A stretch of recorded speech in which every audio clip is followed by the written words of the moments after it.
Bien, bonjour à vous toutes et à vous tous. Bonjour à tous ceux qui sont fidèles à ce rendez-vous, un rendez-vous que je souhaite ponctuel, donc à 11 heures. Donc ce n'est pas un samedi cette semaine, donc c'est ce vendredi 8 mai, et donc j'ai toujours à mes côtés Vincent Guillon, maire adjoint à la communication, à l'événementiel et aux élections. Et juste à côté, c'est Pauline Biodel qui suivra avec moi également ce Facebook Live. Donc Pauline Biodel qui est maire adjoint en charge de la jeunesse, du scolaire et du périscolaire. Je pense qu'il y aura peut-être des questions sur le sujet. En tout cas, j'ai prévu de vous en parler, bien évidemment.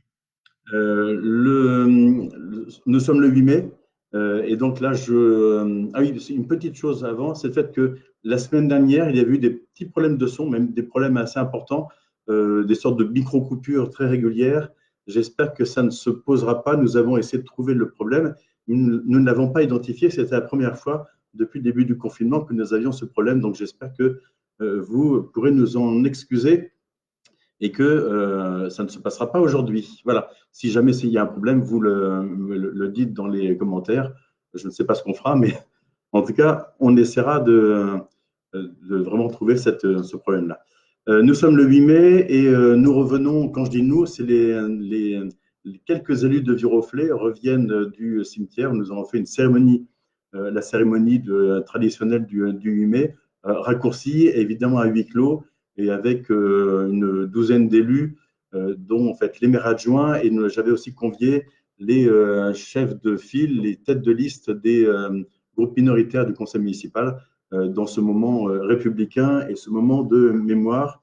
Je pense que le confinement ne doit pas nous empêcher de poursuivre notre devoir de mémoire et de faire honneur à tous ceux militaires, civils, résistants, déportés, qui sont morts pour notre liberté durant cette seconde guerre mondiale. Donc, c'était important que nous puissions être présents.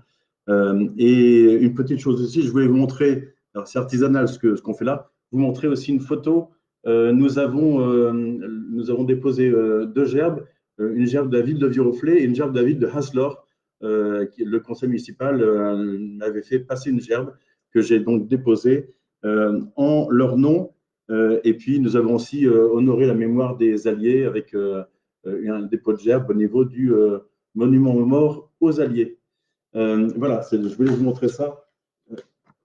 C'est très artisanal, hein, reconnaissons-le. Voilà. Les questions commencent à arriver. Je voulais, comme aussi à chaque Facebook Live, à chaque rendez-vous, faire un hommage appuyé à tous nos soignants.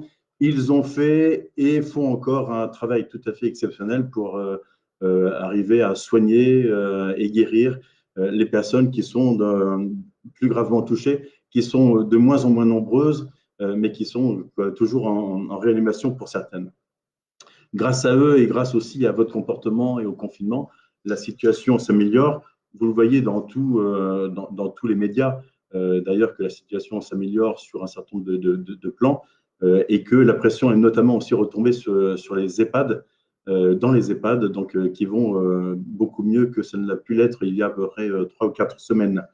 Et ce qui permet de sortir donc progressivement, ce que nous a dit le Premier ministre, sortir progressivement de ce confinement qui, pour beaucoup d'entre vous, je le sais, a été difficile à vivre en famille. Certains ont respecté scrupuleusement ce confinement et ça n'est pas du tout facile. Ça, je le sais bien, ce confinement est aussi un confinement qui pénalise lourdement notre économie nationale et locale.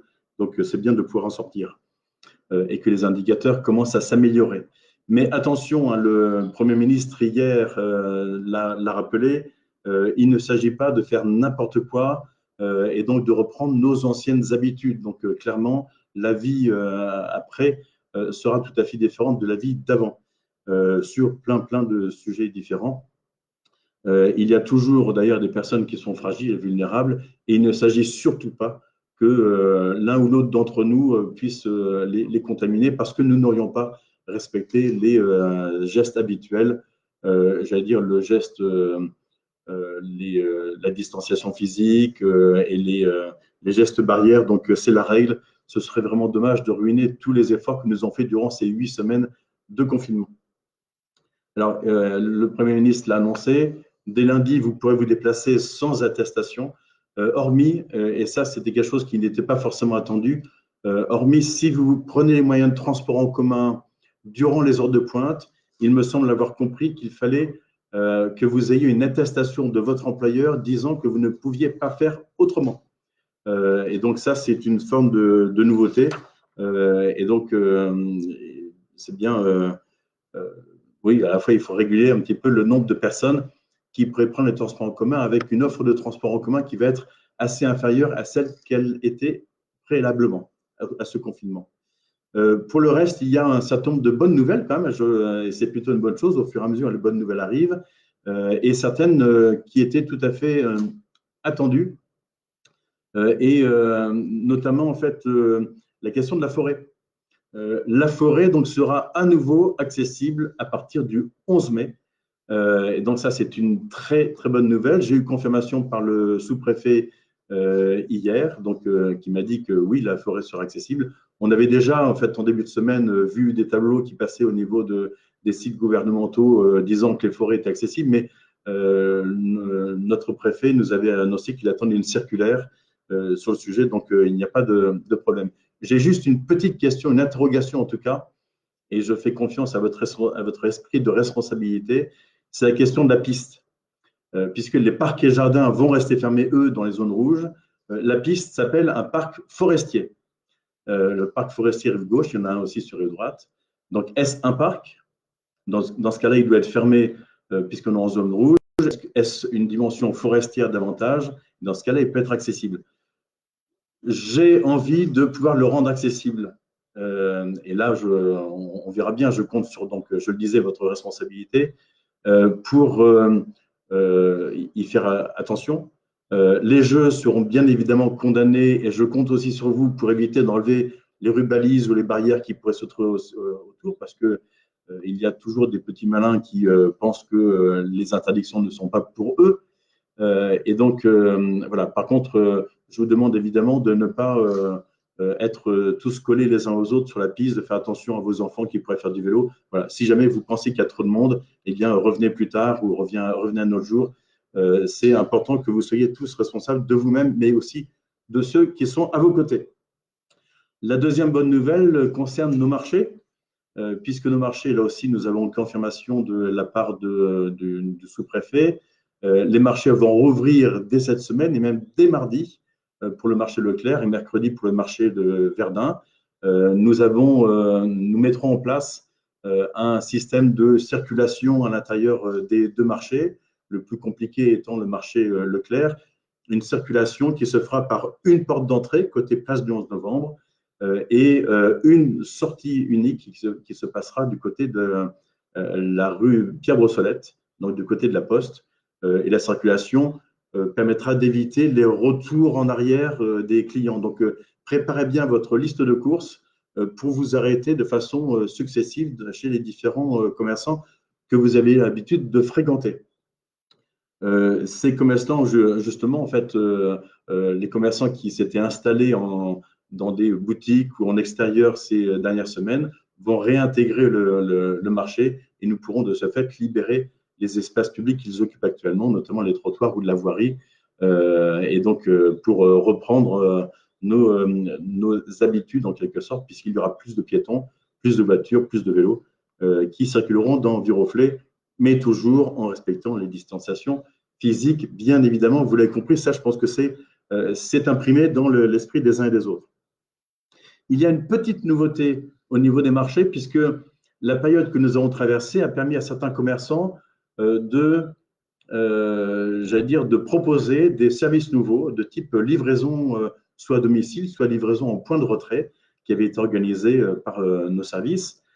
Et donc, nous avons pensé, en lien avec ceux qui avaient déjà lancé ce service-là, que nous pouvions organiser des drives au niveau des deux marchés, celui de Leclerc et celui de la place de Verdun. Et donc, des drives seront organisés à l'extérieur, non pas en voiture, mais vous viendrez à pied chercher vos commandes que vous aurez pu passer auprès de vos commerçants. Et donc, ça évitera de mettre trop de monde dans la halle puisque évidemment le nombre de clients sera contingenté à l'intérieur de la halle. Donc voilà, c'est une autre possibilité qui vous est offerte avec d'abord les commerçants qui avaient déjà mis en place ce système-là durant la période de confinement. Donc je voulais les remercier très chaleureusement, les commerçants qui avaient fait tous ces efforts durant la période de confinement, et remercier aussi les clients qui ont été fidèles, mais également remercier les services municipaux et les élus municipaux, notamment Christine Caron, ma maire adjointe en charge du commerce, pour leur engagement et parfois leur opiniâtreté, dirais-je, à réussir les choses pour votre bien. Donc, j'ai parlé de voiture tout à l'heure, qui dit retour des voitures, dit aussi pouvoir trouver des places pour stationner. Et donc, jusqu'à présent, vous le saviez, nous n'avions pas fait du contrôle du stationnement payant la priorité de la police municipale. En l'occurrence, on le sent depuis quelques jours ou depuis 2 semaines, les voitures sont revenues, on trouve moins de place dans les quartiers commerçants. Donc, nous reprendrons le contrôle du stationnement payant à partir de cette semaine, à partir de lundi. Voilà, donc ce qui fait que soyez attentifs. Il va falloir donc reprendre les habitudes de paiement du stationnement. Il n'est pas très cher en fait lorsqu'on stationne peu longtemps, et respecter aussi les stationnements sur les zones limites de durée limite et les zones de handicapés, les zones de personnel médical et tout cela pour que les choses reprennent leur cours normalement. Un point aussi, une question qui a été posée. Je vois que le couscous du roi, en fait, se fera un plaisir de vous retrouver dès samedi 16. Je sais que beaucoup de Viroflésiens les attendent à nouveau. Donc, voilà, c'était un petit coucou que je pouvais leur faire. Pour la question du stationnement dans les rues qui sont en stationnement alterné. Donc, il avait été figé du côté pair au moment du confinement. Nous le maintenons pour l'instant donc du côté pair jusqu'à la fin du mois de mai, au moment où il passera du côté impair, donc tout début juin. Si jamais votre voiture ou celle de vos voisins n'a pas bougé, eh bien faites-y attention, prévenez vos voisins que dès le 31 mai au soir, il faudra bouger la voiture, la changer de côté, ce qui nous permettra aussi de passer la balayeuse dans le caniveau de ces rues-là. Voilà, donc soyez très, très attentifs. Alors, j'imagine, je regarde s'il y a une question particulière. Donc, le stationnement alterné, j'y ai répondu. Il y a une chose aussi qu'il faut savoir. Ah oui, tiens, j'ai un petit message de Judith Foreman, qui est notre correspondante jumelage à Aslor, et qui nous a envoyé un message fort sympathique hier, en nous souhaitant une bonne fête du 8 mai et en nous remerciant, nous les alliés, en fait, d'avoir libéré l'Allemagne et l'Europe du nazisme. Donc voilà, je voulais saluer ce commentaire de Judith Foreman. Je voulais aborder la question attendue par beaucoup, de la question des écoles. Qui dit déconfinement dit réouverture des écoles. Et j'en avais parlé la semaine dernière en exposant quelques principes qui n'étaient pas encore figés. Et la preuve, en fait, ils ont encore bougé au cours de cette année. La semaine dernière, c'était lié notamment à la parution ce qu'on appelle le protocole sanitaire pour l'éducation nationale, donc qui a été pondu par l'éducation nationale et qui nous avait été transmis la veille du 1er mai. Et donc, nous le découvrions à l'époque. Et il se trouve que les directeurs d'école et la mairie n'avaient donc que 4 jours travaillés pour réellement arriver à s'entendre pour la mise en place du retour à l'école. Je peux vous le dire que durant toute la semaine, il y a eu beaucoup d'agitation. Quand je dis d'agitation, en fait, de travail qui a été fait, des coups de téléphone, des visioconférences organisées avec l'inspectrice de l'éducation nationale, organisées avec les directeurs des 6 écoles de Viroflay, des 6 écoles publiques de Viroflay, organisées avec nos services, organisées et auxquelles participait Pauline Biodel, donc mon adjointe à la partie scolaire. Et également les présidents d'associations qui ont été contactés régulièrement par Pauline Biodel. Alors, chacun a bien compris que la rentrée serait extrêmement difficile. C'est un fait et je pense que la réouverture des écoles va faire de nombreux déçus, je pense, parmi vous et parmi les 70 à 85% de parents, selon les écoles, qui souhaitaient pouvoir remettre leur enfant à l'école. Et donc, je pense que maintenant, la plupart d'entre vous, d'entre eux, en tout cas, ont été contactés par leur directeur ou leur enseignant pour indiquer quel était le statut de leur enfant pour la rentrée ou la reprise à venir. Donc, je vous énonce les grands principes qui ont été retenus. Vous pouvez les trouver sur le site de la ville, sur le Facebook de la ville, donc dans une sorte de note qui a été publiée hier à la suite des discussions que nous avons pu avoir. Les grands principes sont des principes qui sont retenus dans beaucoup d'écoles des villes voisines et en grande partie, notamment, il y a Vélizy qui est concerné, avec un petit peu plus d'écoles que nous. Versailles, il y a beaucoup plus d'écoles. Vous comprenez la difficulté que cela pose. Premier grand principe, c'est que les écoles rouvrent pour les élèves de grandes sections, donc dès ce mardi, pour les élèves de grandes sections de maternelle, de CP et de CM2. Ce sont les classes charnières qui avaient déjà été prévues par le ministre de l'Éducation nationale il y a déjà, je crois, 3 semaines à peu près. Les autres niveaux rentreront progressivement à partir du 11 mai. Et donc là aussi, les enseignants vous tiendront au courant de ces retours. J'ai dit quoi? Ah oui, pardon. Donc à partir du 18 mai, donc Pauline Biodel, j'entends s'agiter à côté, effectivement, à partir du 18 mai pour les autres classes, c'est-à-dire grande section de maternelle, CE1, CE2 et CM1. Les petites sections, en fait, la question se pose encore de leur rentrée. Nous n'avons pas encore défini. Les classes, en lien là aussi avec l'éducation nationale, les enseignants, les directeurs, nous avons défini le fait que les classes seraient donc limitées à 5 enfants par maternelle et à 10 enfants par classe d'école élémentaire. Les cours, petit changement par rapport au rythme habituel, les cours se dérouleront sur 4 jours, donc le lundi, le mardi, le jeudi, le vendredi, de 8h30 à 16h. Donc là aussi, c'est un horaire pas habituel. Et nous avons souhaité donc libérer le mercredi et libérer un petit peu plus tôt les enseignants plutôt que 16h30 pour leur permettre aussi de travailler sur les cours qu'ils ont à donner aux élèves qui resteront en distanciel chez eux. Donc les enseignants auront à gérer les deux types d'élèves, le présentiel et le distanciel. Nous avons aussi dans les grands principes indiqué que la restauration scolaire recommencerait également cette semaine à partir du moment où nous aurons les élèves. Donc ce sera à partir de mardi prochain avec un service, je crois que ce sera plutôt un service à table plutôt qu'au self. Tu me confirmes, Pauline? Oui. Donc un service à table dans les salles de restauration scolaire, non pas dans les salles de classe, pour aussi aérer les enfants et faire en sorte qu'ils sortent de leur environnement classe qui est un peu compliqué. Effectivement, vous comprendrez que le self est quelque chose qui est plus compliqué à organiser. Là aussi, nous serons respectueux de toutes les règles de distanciation physique et de tous les gestes barrières, lavage de mains et ainsi de suite.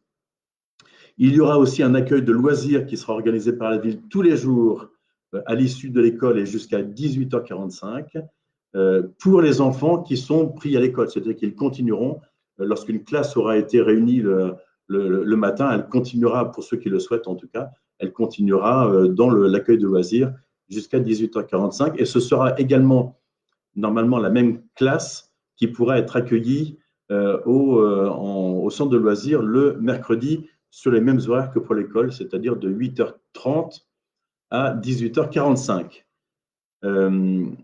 Voilà, donc, et il se trouve que les directeurs, ça c'est une consigne de l'Éducation nationale, les directeurs ont l'obligation, et c'est ça un peu la difficulté en fait de la rentrée pour beaucoup de parents, c'est le fait que les directeurs ont l'obligation de prendre les élèves des parents prioritaires qui exercent des métiers prioritaires qui sont nécessaires à la bonne vie de notre région. Donc, il y a une liste de parents prioritaires qui a été définie par l'Éducation nationale, à laquelle se sont ajoutés récemment les postiers, les enseignants, les conducteurs de transport scolaire. Enfin, il y a un certain nombre d'éléments. Et je sais que dans certaines écoles ou certaines classes, les enfants de parents prioritaires sont presque plus nombreux que le nombre de places possibles. Donc tout ça, c'est un vrai casse-tête à gérer pour les enseignants. Dans les classes élémentaires où le nombre d'enfants sera un peu plus important, les enseignants ont choisi de pouvoir accueillir d'autres enfants que les enfants prioritaires. Donc ça, c'est en fonction de leur choix. Nous n'interférons pas là-dedans. Et les enseignants vont essayer de faire en sorte que les enfants puissent tourner soit de 2 jours en 2 jours, soit d'une semaine à l'autre, pour faire en sorte que chaque enfant puisse au moins revoir 1 fois, 2 fois, 3 fois, je ne sais pas, son enseignant d'ici la fin de l'année scolaire. Voilà, donc ce n'est pas, si certains parents non prioritaires imaginaient pouvoir laisser leurs enfants toute la journée, pendant toute la semaine jusqu'à la fin de l'année scolaire, ce ne sera pas possible, j'en suis désolé, mais le protocole sanitaire fait que les règles sont extrêmement drastiques et ne pourront pas être respectées. Et donc, bien évidemment, nous vous demandons de bien vouloir respecter l'ensemble des consignes qui seront données. Quand je dis à vous-même, c'est à vos enfants, mais à vous-même également, parce que l'accueil des enfants le matin, l'arrivée des enfants devra se faire également dans les règles de distanciation physique. Et donc, il ne s'agit pas d'avoir des attroupements d'enfants, de parents devant les écoles le matin. Donc là aussi, ce sera régulé. La première semaine devrait bien se passer puisqu'il n'y aura que 2 niveaux par école élémentaire et un seul pour l'école maternelle. Mais je vous demande de prendre tout de suite des bonnes habitudes et de ne vous déplacer qu'à un parent, bien évidemment, pour accompagner vos enfants à l'école. C'est quelque chose de primordial. Pour le soir, ce sera peut-être un peu plus étalé compte tenu de l'accueil de loisirs qui sera proposé. Bien évidemment, cet exercice de reprise est, vous l'avez compris, il est horriblement difficile à organiser et je sais qu'il ne satisfait réellement personne.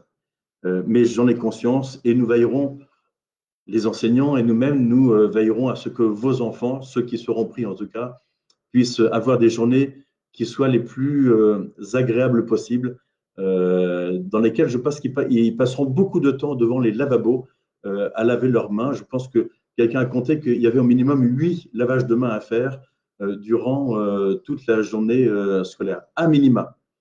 Voilà, je ne les détaille pas, vous les chercherez. C'est un petit jeu peut-être que vous pouvez faire. Sur la question du collège, je sais que certains posent la question. Le collège, tant que la région Île-de-France et le département des Yvelines resteront en rouge, le collège n'ouvrira pas. Les autres collèges pourront ouvrir à partir du 18 mai dans les zones classées vertes. Et pour l'instant, donc, nous sommes toujours classés rouges et je ne sais pas quand cela se terminera. Voilà, je pense avoir été à peu près exhaustif. Il est évident aussi que chaque directeur d'école organise son école selon son souhait, c'est-à-dire que j'ai parlé tout à l'heure de l'alternance des enfants 1 semaine sur 2 ou 2 semaines ou 2 jours puis 2 jours. Et donc là-dessus, je n'interfère pas évidemment là-dedans. On me repose la question, en fait, Guillaume Thomas repose la question des 5 enfants maternels, 10 enfants en élémentaire. Je peux vous dire que tout cela est lié à la question de ce protocole sanitaire, de la distanciation physique qu'il faut respecter dans les classes notamment. Et donc, nous ne pouvions pas aller au-delà de 10 enfants dans les écoles élémentaires, 5 en primaire, en maternelle. Si jamais nous voyons que les choses se passent bien au fur et à mesure, il n'est pas exclu, pourquoi pas, que 1 ou 2 enfants soient supplémentaires, puissent être pris. Et ça, c'est à l'initiative de l'enseignant. Et je vous rappelle que le protocole et le ministre prévoyait que ce soit un nombre maximum de 15 enfants par classe et que cela a été régulé en fonction des circonstances locales. Imaginez déjà faire prendre les récréations à 20 enfants par niveau, enfin à 10 enfants par classe. Et donc, en fait, ce sont les niveaux entiers qui prendront leur récréation en même temps. Ce sera une alternance pour éviter d'avoir trop d'enfants dans la cour de récréation. Imaginez tout cela, c'est horriblement compliqué. Je sais que chaque parent a certainement une idée différente de la façon dont l'école peut reprendre. Et donc, voilà, vous en parlerez avec les directeurs. Je pense qu'ils seront contents vu le travail qu'ils ont réalisé durant une semaine. Je pense qu'au contraire, il faut les remercier et les féliciter du travail qui a été réalisé. C'est un travail extrêmement, extrêmement compliqué. J'ai parlé donc des enfants de 3 à 11 ans, donc de l'âge maternel et primaire. Je vais parler des plus jeunes, donc des crèches. Et là, il n'y a pas, à proprement parler, en fait, c'est les communes qui organisent les crèches, comme toujours. Et donc, nous avons fixé à 10 enfants par section le nombre d'enfants que nous pouvions accueillir. Là, les enfants sont moins nombreux, évidemment, dans l'ensemble des crèches que dans les écoles. Et donc, normalement, je dis bien normalement, chaque parent a été contacté par les directrices des différentes crèches pour savoir à la fois leurs besoins, leurs souhaits, et pour pouvoir organiser cette rentrée de façon satisfaisante. Bien évidemment, comme pour l'école, les familles prioritaires, c'est-à-dire dont les parents exercent, dont au moins un parent exerce un métier prioritaire, et le métier de magistrat, par exemple, n'est pas un métier prioritaire. La question m'a été posée il n'y a pas longtemps. Ces parents donc les enfants de ces parents seront pris en priorité dans les crèches comme nous le faisions durant toute la période de confinement. Et là, je pense que les enfants seront un petit peu plus nombreux. Je n'ai pas la date exacte à laquelle les crèches vont reprendre. Peut-être que Laure Cotin peut le dire. Je vois qu'elle répond à certains commentaires en même temps, puisqu'elle est en live aussi et qu'elle peut répondre. Et donc, voilà pour les différentes crèches. En fait, on a une difficulté, c'est le fait que tous nos professionnels des crèches ne sont pas encore revenus, ne seront pas revenus pour le 11 mai. Donc, certaines étaient encore en confinement, voire en période, voire fragile, ou malade éventuellement. En tout cas, doivent continuer à respecter les délais de quarantaine ou de quatorzaine. Et donc, certaines ne reviendront que le 25 mai. Donc, nous n'aurons notre capacité à accueillir dans les crèches complètes qu'à partir de d'ici une semaine ou 15 jours. Donc, les parents seront de toute façon prévenus. Les crèches, c'est aussi donc la reprise qui se passe donc très prochainement, mais c'est aussi la préparation de la rentrée prochaine, donc de septembre. Comme je vous l'ai dit la semaine dernière, la commission d'attribution des places en crèche a eu lieu et les courriers ont dû partir cette semaine pour les parents qui donc ont été sélectionnés selon un certain nombre de critères les plus objectifs possibles pour les accueillir. Nous avons mis dans ces courriers une petite réserve en disant que nous ne connaissons pas les conditions de rentrée de septembre prochain, de même que nous ne connaissons pas les conditions de rentrée pour les écoles non plus. Donc, et nous préparons la rentrée avec un certain nombre d'hypothèses et d'incertitudes, mais nous devons préparer la rentrée. Donc peut-être que si le gouvernement nous dit, et le conseil scientifique nous dit, il ne faut pas accueillir plus de X enfants par crèche, peut-être que nous serons amenés à réduire le nombre de places et dans ce cas-là, à demander à des parents qui étaient peut-être les derniers sélectionnés à ne pas mettre leur enfant en crèche. Ce serait quelque chose d'extrêmement difficile. J'espère en tout cas, si jamais cela se produit, j'espère que nous pourrons être prévenus le plus tôt possible par les autorités de notre pays. Voilà, je vois une question de Laetitia Marin. Dans quelles conditions vont être accueillis les élèves du primaire en accueil du soir? Y aura-t-il suffisamment de personnel? Oui, évidemment, nous avons dimensionné nos accueils du soir et le nombre d'animateurs en fonction du nombre d'enfants présents dans les écoles. Donc, ils seront accueillis selon les mêmes règles de sécurité, d'hygiène et sanitaire que durant le temps scolaire. Ce seront strictement les mêmes règles, distanciation physique, les règles de lavage de mains, il ne sera pas possible de jouer au ballon ou à des jeux collectifs qui impliqueraient que les jouets ou les jeux soient touchés par plusieurs élèves. Donc, ça va être un accueil du soir un peu compliqué par rapport à ce que vos enfants pouvaient connaître préalablement.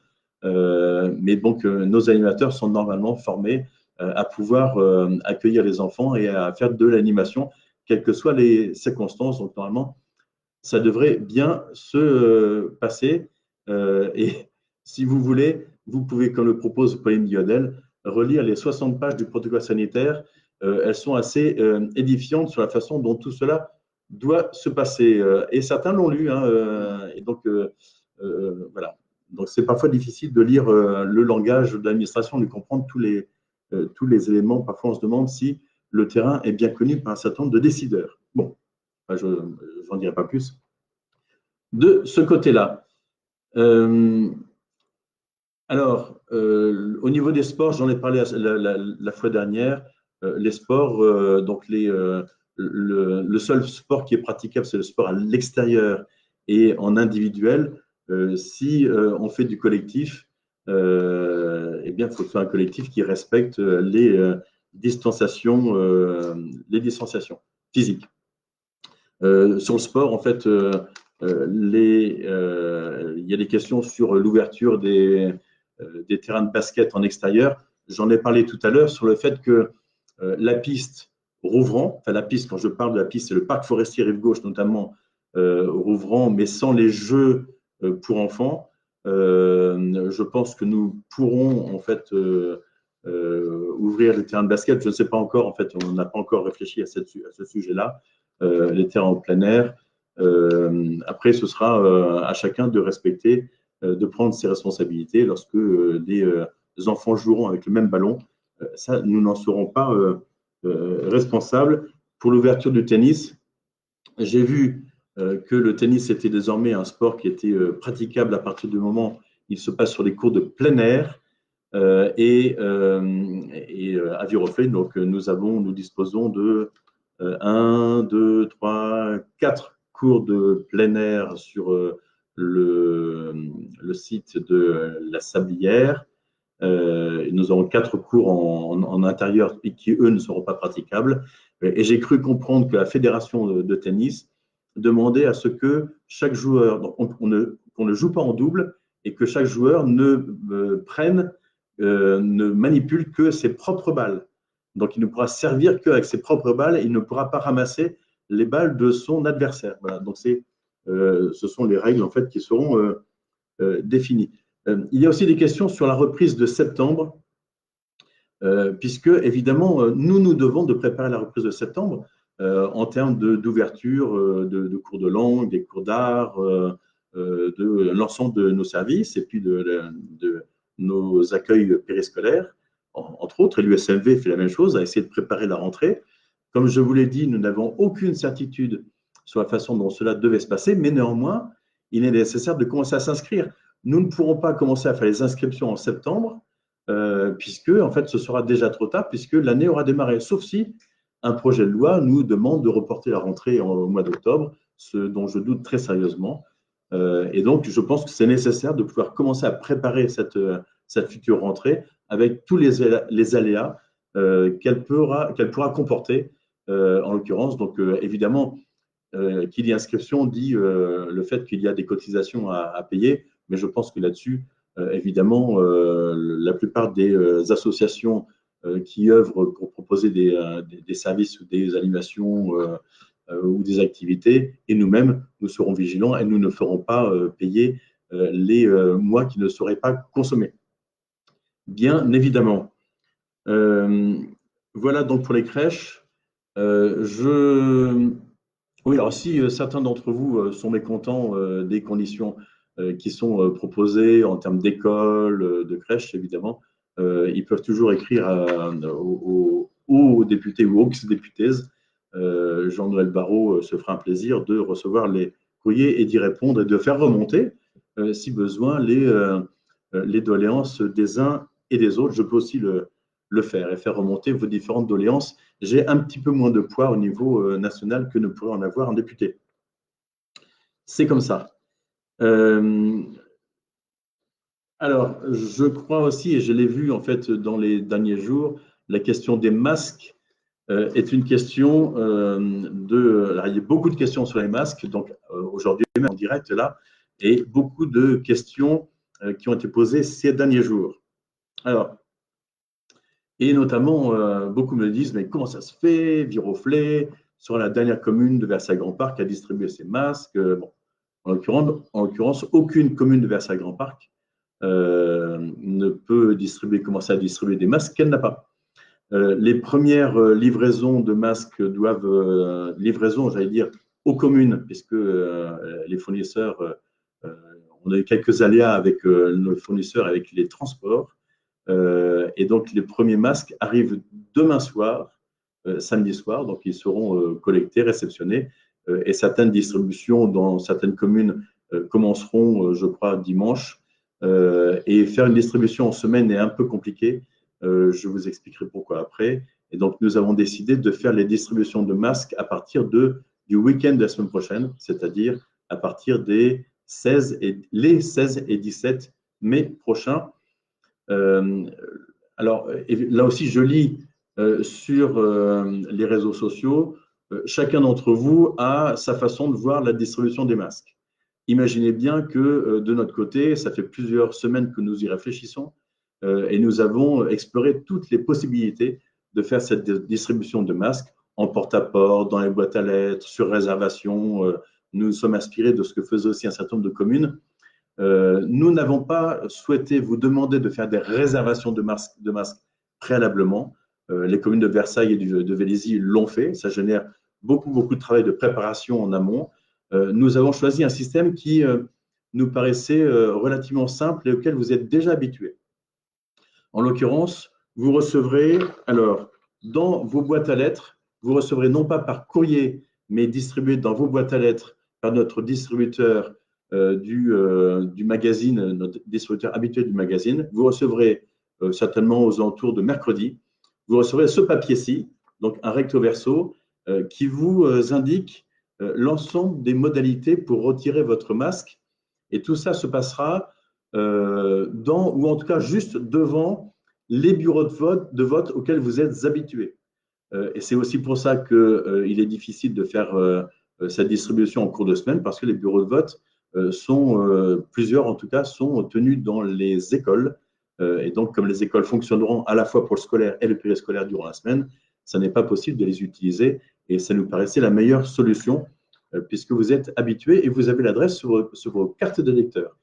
Si jamais vous n'êtes pas inscrit sur les listes électorales de Viroflay, vous aurez quand même droit à un masque par personne de plus de 10 ans, hein, comme pour les autres. Ce masque, vous pouvez venir le retirer à un point central qui sera un autre bureau de vote que nous ouvrons également à la mairie. Donc la mairie aura deux bureaux de distribution de masques. Le bureau habituel, dont l'accès se fera par l'arrière de la mairie, par le jardin de la mairie, ce sera fléché, hein, et l'accès du bureau qu'on appelle le bureau 0, en fait le bureau pour les non-inscrits, ou les personnes d'origine étrangère, en fait, se tiendra devant, dans le hall de la mairie, de l'ancien bâtiment de la mairie, donc le pavillon dit Morny. Voilà. Donc tout cela est indiqué sur le document, le petit prospectus que vous aurez dans toutes vos boîtes à lettres. La distribution se fait sur 2 jours. 2 jours pour répartir le nombre de personnes qui viendront retirer leur masque. Donc, ces 2 jours-là. Le premier jour, samedi 16, alors, en espérant que la deuxième fournée de masques que nous avons commandée, puisqu'elle doit nous être livrée en 2 fois, en espérant que cette deuxième fournée soit également arrivée à temps pour le dimanche. La première fournée donc, de masques sera distribuée donc, samedi 16, c'est bien ça, samedi 16 mai, on avait défini de 9h à 18h, donc dans les bureaux de vote, pour les personnes de plus de 60 ans et les personnes vulnérables, c'est-à-dire les personnes qui ont une affection de longue durée, les personnes qui présentent un handicap, ou les personnes qui ont dans leur foyer une personne en ALD, affection de longue durée, ou les personnes qui présentent un handicap dans leur foyer. Et donc, nous vous conseillons plus que conseillons d'ailleurs, nous vous demandons de ne venir qu'à une personne par foyer pour éviter d'avoir des files d'attente trop longues et surtout de vous répartir durant toute la journée de 9h à 18h. Ne vous précipitez pas à 9h pour les avoir, il y en aura suffisamment pour tout le monde. Premier samedi, donc pour les personnes de plus de 60 ans et les personnes vulnérables, et le dimanche pour les autres personnes, les moins de 60 ans. Alors, quand je dis les plus de 60 ans, c'est lorsqu'une personne a plus de 60 ans dans un foyer, elle peut venir retirer tous les masques de son foyer. C'est-à-dire, si un parent a plus de 60 ans et donc le reste des personnes de son foyer a moins de 60 ans, c'est-à-dire avec des enfants majeurs ou mineurs, et donc il peut venir retirer les masques de l'ensemble de son foyer ou quelqu'un de son foyer peut venir chercher les masques. Donc tout cela est sur ce fameux tract. Un point qui est un point important aussi et qui m'a été signalé, nous l'avons prévu, c'est le fait que si vous avez des personnes âgées à côté de chez vous qui évitent de sortir, mais qui auront envie de sortir au moment du déconfinement, mais de façon sécurisée, vous pouvez aussi, et je vous incite à le faire, vous pouvez aussi venir retirer leur masque sur présentation de leur carte d'identité. Donc, vous allez voir vos voisins et vos voisins âgés en disant est-ce que ça vous intéresse? Vous prenez leur carte d'identité, vous venez donc avec dans votre bureau de distribution de masques et vous venez donc retirer le masque qui leur est alloué. Nous avons commandé 16 000 masques et donc de cette façon, nous devrions pouvoir couvrir tout viroflésien de plus de 10 ans. En dessous de 10 ans, vous l'avez bien vu, le masque n'est pas conseillé pour les enfants de moins de 10 ans. À Vélizy, ils ont fixé 11 ans. La limite, je crois, à Versailles aussi, 11 ans, qui est la date, l'âge auquel on rentre au collège. Et le collège, en fait, commençant à demander aux enfants à avoir un masque, je crois, lorsque la reprise sera faite. Je sais que beaucoup de personnes ont fabriqué des masques. Est-ce que j'ai tout dit sur les masques? Je pense que oui. Donc, merci de tous vos conseils que vous nous donnez sur Facebook. Hein. Il y en a certains qui sont précieux, mais pensez bien que nous avons pensé à tout. Je l'ai dit la semaine dernière, hein, nous ne voulons pas distribuer les masques dans les boîtes à lettres parce que, premièrement, nous ne savons pas combien de masques il faut distribuer dans chacune des boîtes à lettres. Donc, ça, c'est une première indication. Et nous devrions de toute façon organiser un système de points de retrait pour les masques à distribuer en plus au niveau des foyers. Donc, clairement, ce n'était pas une option. Et en plus, plusieurs villes nous ont signalé, celles qui ont pu commencer, non pas vers Saint-Grand-Parc, mais dans d'autres secteurs, nous ont signalé, comme à Rueil par exemple, nous ont signalé qu'un certain nombre de boîtes à lettres avaient été défoncées et forcées pour se faire voler les masques qui se trouvaient à l'intérieur. Donc, clairement, nous souhaitons que les viroflésiens puissent repartir avec leurs propres masques. Pour ceux qui sont confinés à l'extérieur, vous l'avez compris, en fait, le fait de distribuer le week-end prochain leur permettra de participer à cette distribution de masques, bien évidemment. Oui, un point que je l'ai oublié de dire, mais qui est marqué sur le fameux tract, c'est le fait que si vous avez dans votre foyer des enfants majeurs inscrits sur les listes électorales, soit eux peuvent venir le chercher, soit vous pouvez le prendre pour eux et donc leur donner ensuite. Et si vous avez des enfants mineurs, les enfants mineurs ne sont évidemment pas inscrits sur les listes électorales et donc nous vous invitons à venir avec votre livret de famille pour nous indiquer le nombre d'enfants mineurs de votre foyer pour que nous puissions, quand je dis enfants mineurs, c'est les enfants donc de 10 à 18 ans, hein, pour que nous puissions vous donner les masques qui leur reviennent. Les masques, je crois, sont des masques qui peuvent qui doivent être lavés chaque jour et qui doivent je veux dire qu'ils doivent. Enfin, je crois qu'il y a un guide d'utilisation du masque. C'est le même que pour Versailles. Il sera accessible certainement sur Internet. C'est un masque en tissu, bien évidemment, un masque dit grand public. Ça n'empêche que vous pouvez continuer à fabriquer vos propres masques. Beaucoup l'ont fait.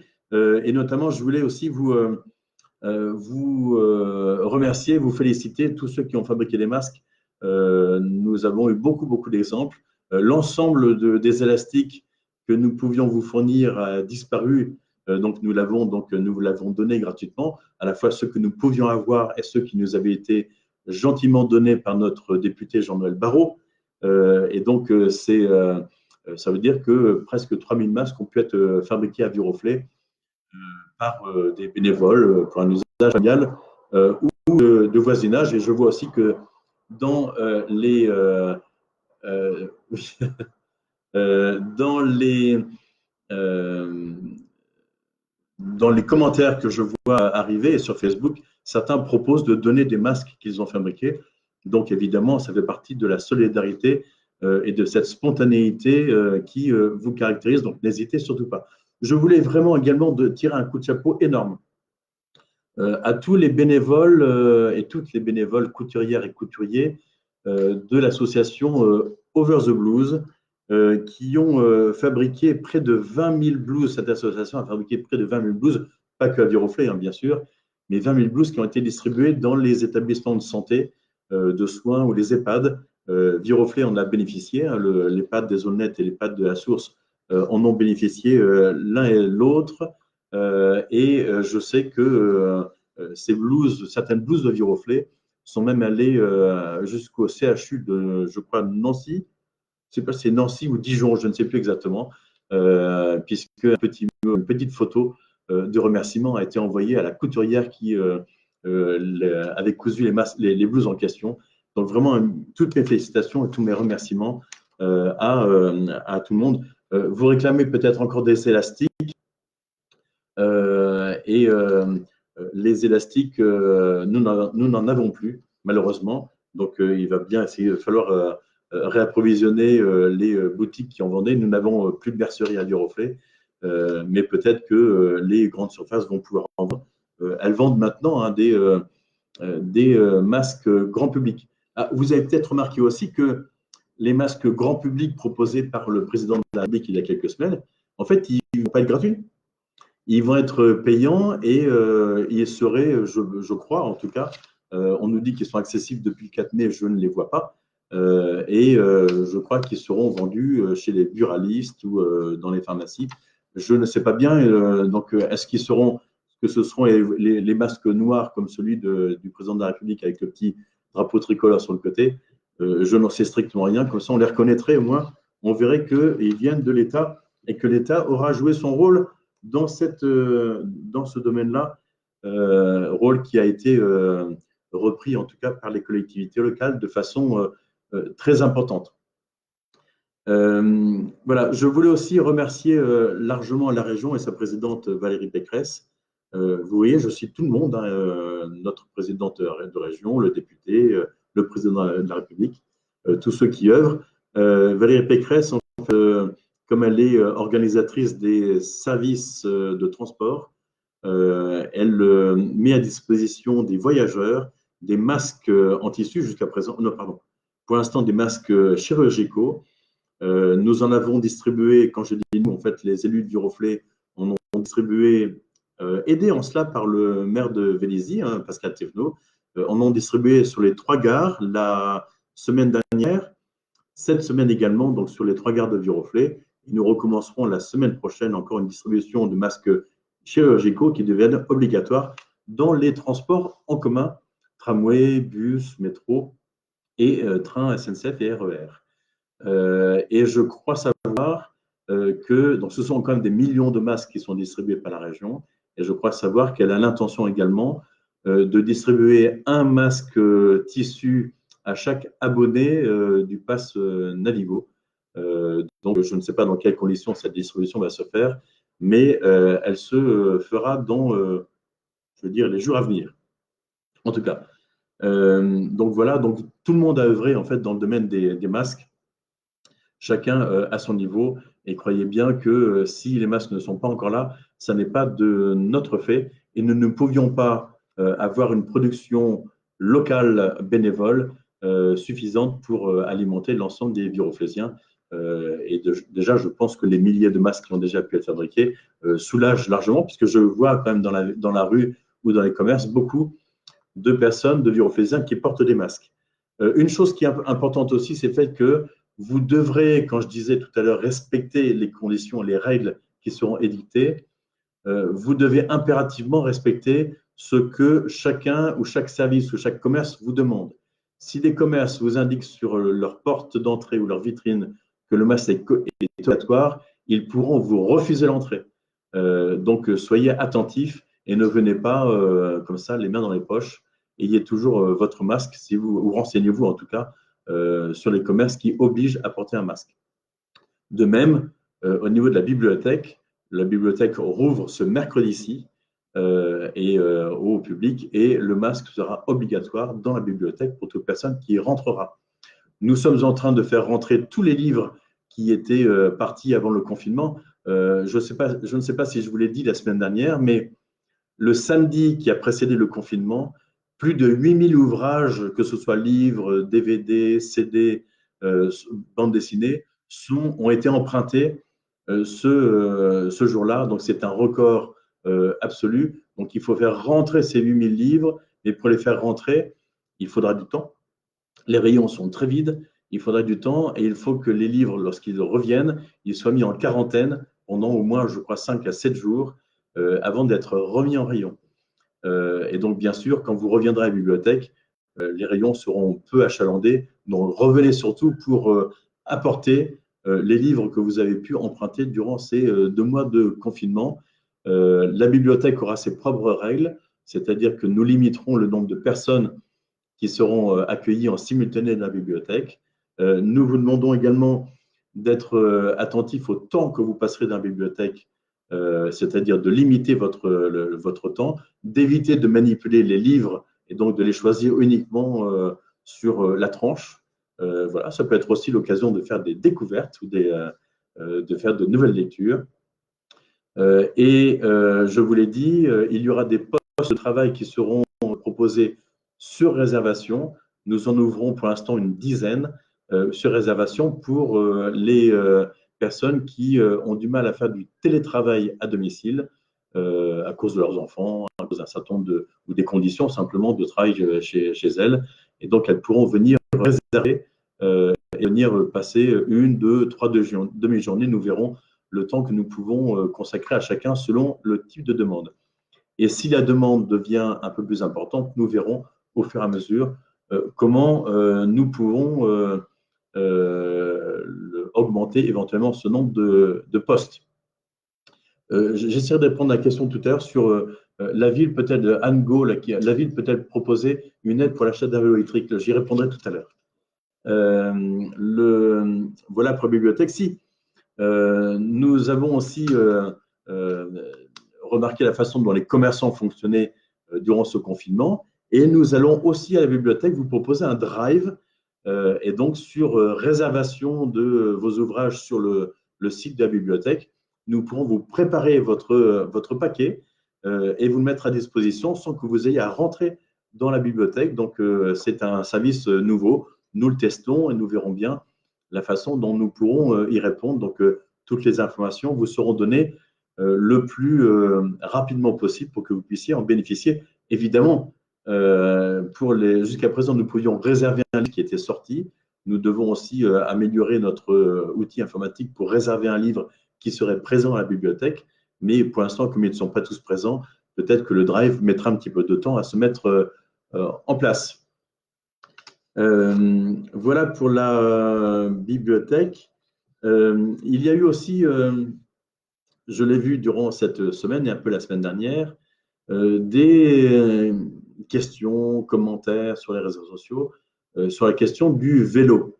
Beaucoup imaginant en tout cas que le vélo allait devenir le moyen de transport qui allait supplanter la voiture et les moyens de transport en commun dans les semaines, les mois, les années à venir. C'est peut-être le cas, je n'en sais strictement rien. C'est aussi pour ça que dans un premier temps, j'ai choisi très très vite donc, de faire repeindre les bandes cyclables qui étaient sur l'avenue et de les faire signaler davantage avec le logo vélo, avec notamment des rectangles verts qui ont été peints sur ces bandes cyclables, qu'elles soient sur chaussée pour la plupart d'entre elles ou sur trottoir, pour qu'elles soient davantage visibles. Donc évidemment, je demande aux cyclistes d'y être attentifs. Je demande aux piétons de ne pas marcher sur les bandes cyclables et je demande aux voitures de ne pas stationner sur les bandes cyclables, soit stationner, soit déborder sur les bandes cyclables, parce que nous avons aussi remarqué que certains véhicules utilitaires un peu trop longs et qui se stationnent sur l'avenue en perpendiculaire comme tous les véhicules sur l'avenue, empiètent sur la bande cyclable. Donc, j'ai demandé à la police municipale d'être très vigilante sur la question des véhicules qui pourraient bloquer ces pistes cyclables, ces bandes cyclables. Nous avons une chance, c'est que les restaurants chinois sont toujours fermés et donc nous n'avons donc pas les cars de chinois, les hordes de cars chinois qui viennent donc là-dessus. Nous pourrons être tranquilles encore pendant plusieurs semaines et plusieurs mois, à mon avis.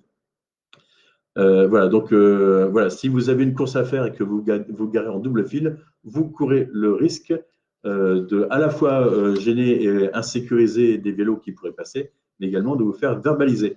Voilà, donc nous observerons évidemment la façon dont cette reprise se passe et si les choses doivent évoluer, nous les ferons évoluer puisque les deux conseils généraux, des conseils départementaux, pardon, des Yvelines et de Hauts-de-Seine travaillent avec leur direction commune, direction des routes, travaillent sur une sorte de continuité cyclable entre Versailles et le pont de Sèvres.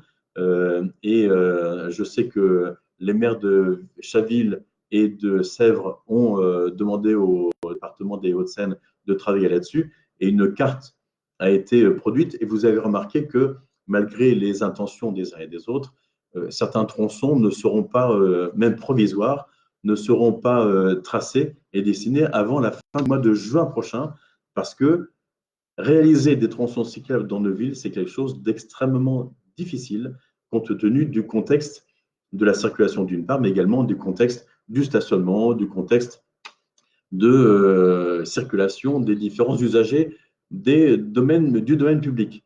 Donc là-dessus, nous serons en observation, bien évidemment, de tout ce qui pourra se passer, de la façon dont chacun reprend son activité et ses déplacements. Je souhaite évidemment que le maximum de personnes puissent continuer à travailler en télétravail pour éviter de saturer nos transports en commun qui seront en capacité limitée. Et ceux qui auront absolument besoin de se déplacer, prenez des transports qui soient sécurisés, pas trop la voiture, le vélo aussi, hein, et puis éventuellement la marche à pied pour ceux qui ne sont pas trop loin de leur lieu de travail. Voilà. Et comme je l'ai dit et écrit à plusieurs d'entre vous, en tout cas je l'ai écrit dans notre programme municipal, et en ça je rejoins, ou elles me rejoignent, je ne sais pas, les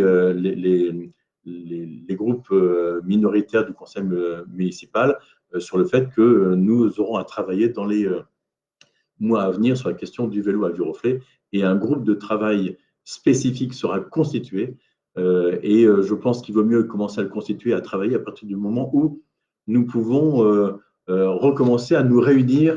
C'est plus facile de démarrer un groupe de travail en présentiel plutôt qu'à distance. En tout cas, c'est l'idée que je peux en avoir.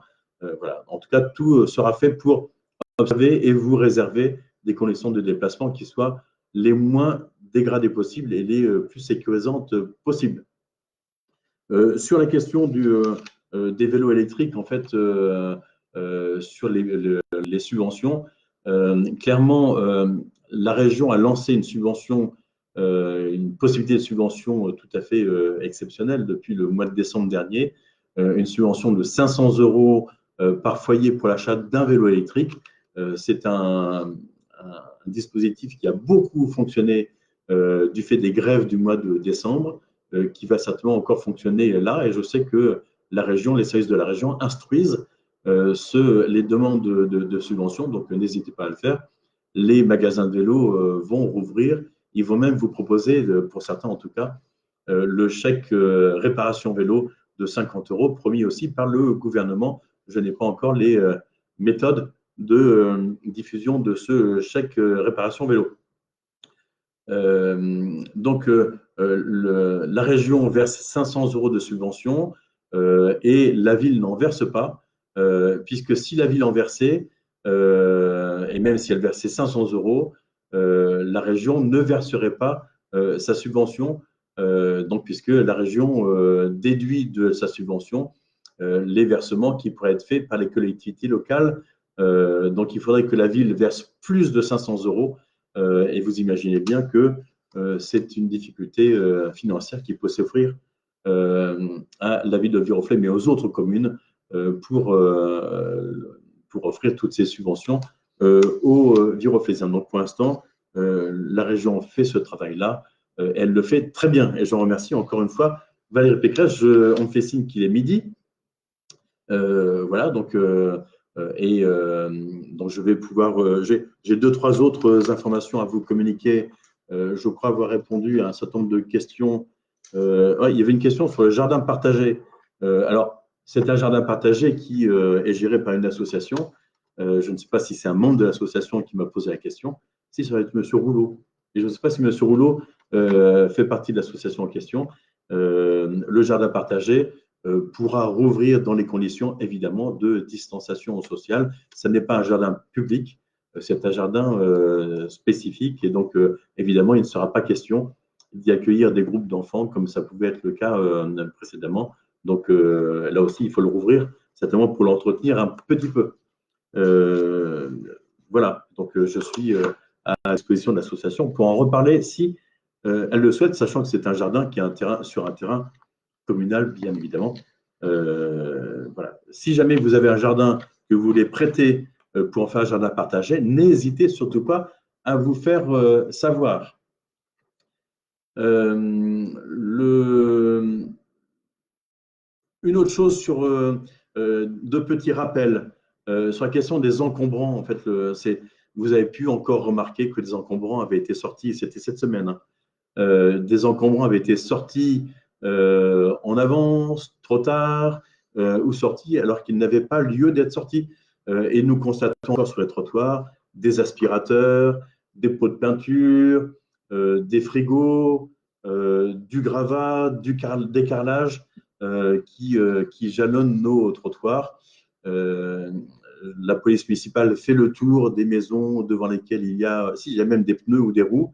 Donc, nous faisons le tour des maisons devant lesquelles il y a ces différents gravats et nous vous demandons bien évidemment de rentrer ces encombrants qui n'auraient pas été ramassés. S'ils ne sont pas ramassés, ça veut dire qu'ils ne sont pas admis dans les encombrants et qu'ils doivent être évacués en déchetterie. Voilà, donc et les déchetteries sont ouvertes. Je ne sais pas si elles sont ouvertes pour les déchets électroniques, électriques, mais en tout cas, elles sont ouvertes pour les gravats. Donc, si vous avez un frigo, un vieux frigo, gardez-le autant que possible dans votre cave, mais ne le mettez pas sur le trottoir. Et si vous avez un voisin qui l'a fait, allez lui sonner gentiment et vous l'aider à rentrer son frigo parce que ça pèse un petit peu lourd. Voilà, de grâce, en fait, je vous le dis, c'est important dans la période de confinement, mais je vous le dis aussi pour les mois à venir, pour l'avenir, il est important de respecter ces règles-là de vie en commun, de vivre ensemble. Voilà. L'autre point, c'était un point sécurité. Nous allons sortir du déconfinement et donc du confinement, pardon. Nous allons sortir du confinement. J'espère que nous pourrons y rester déconfinés et que la situation sanitaire de la France ne va pas s'aggraver. Et je vous alertais sur les questions de sécurité et sur le fait que nous avions, ou des Viroflaysiens avaient identifié des personnes qui semblaient faire du repérage pour les maisons qui n'étaient pas fréquentées. Je voulais vous donner une bonne nouvelle. Il se trouve que il n'y a pas très longtemps, une Viroflaysienne a été surprise par un bruit qui venait, je crois, du jardin de sa voisine ou de son voisin. Elle a alerté le 17. La police a envoyé une patrouille et la personne qui essayait de fracturer la maison a été arrêtée, une personne d'origine étrangère. Et la police a patrouillé également dans les environs et a trouvé aussi deux autres personnes de même nationalité. Donc on peut imaginer qu'ils étaient ensemble. Et donc la personne surprise en train d'essayer de cambrioler a été déférée immédiatement devant la justice et a été écrouée. Donc c'est une information que nous a donnée Madame la commissaire tout à fait récemment. Et je voulais la partager pour vous dire que l'appel au 17 est une règle. N'intervenez pas vous-même, ça peut être dangereux et ça pourrait aussi faire fuir les personnes. Donc appelez le 17, la police viendra avec une patrouille disponible pour régler cette question et assurer la sécurité de tous. Et un dernier post-it sur les mariages.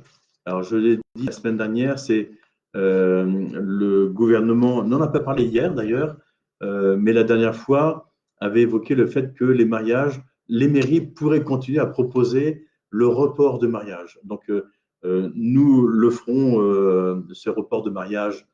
Ceux qui pourraient se passer en mai, nous vous conseillerons de les repousser au mois de juin ou un peu plus tard si vous le pouvez.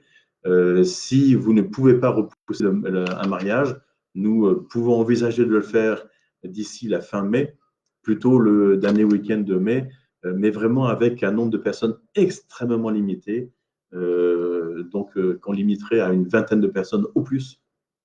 Donc, si vous voulez un mariage en grande pompe, décalez-le. Si vous voulez absolument vous marier, nous pouvons envisager les solutions. Tout cela est compliqué, c'est évidemment du cas par cas. Bien évidemment, laissez-nous le temps de nous organiser également. Et puis, une toute dernière chose qui est sur la question du vivre ensemble.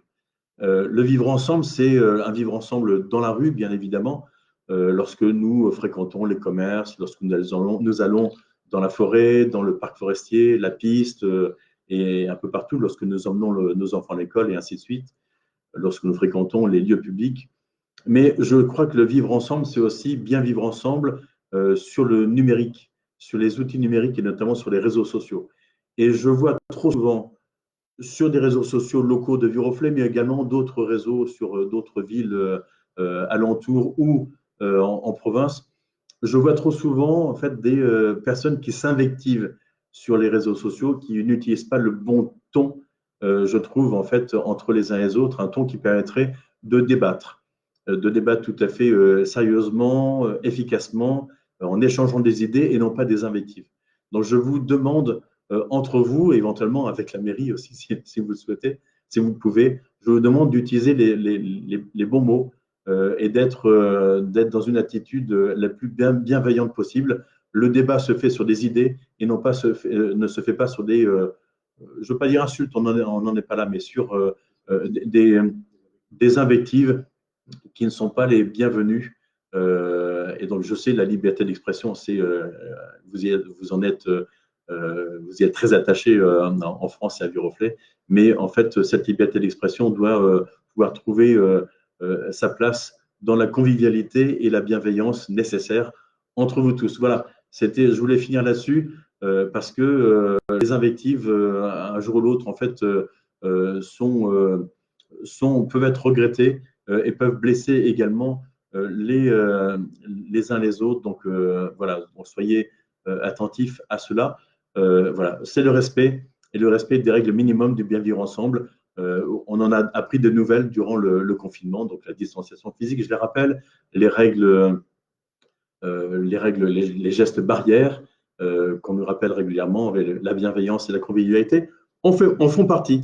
Donc voilà, je vous remercie énormément. Donc je vous donne rendez-vous. Je vais voir, en fait, on va voir si la fréquence de ce Facebook Live est nécessaire. Donc la fréquence hebdomadaire est nécessaire encore la semaine prochaine. Peut-être parce que cette semaine de déconfinement va peut-être nous réserver des surprises.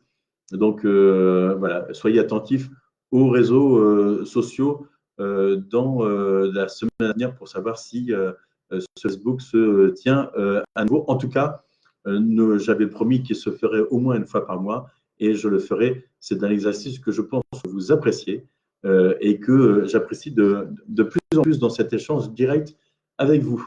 Voilà, et sinon, nous donnons rendez-vous soit sur les marchés, en respectant évidemment le nombre, mais également donc, la semaine prochaine, samedi et dimanche, pour les distributions de masques.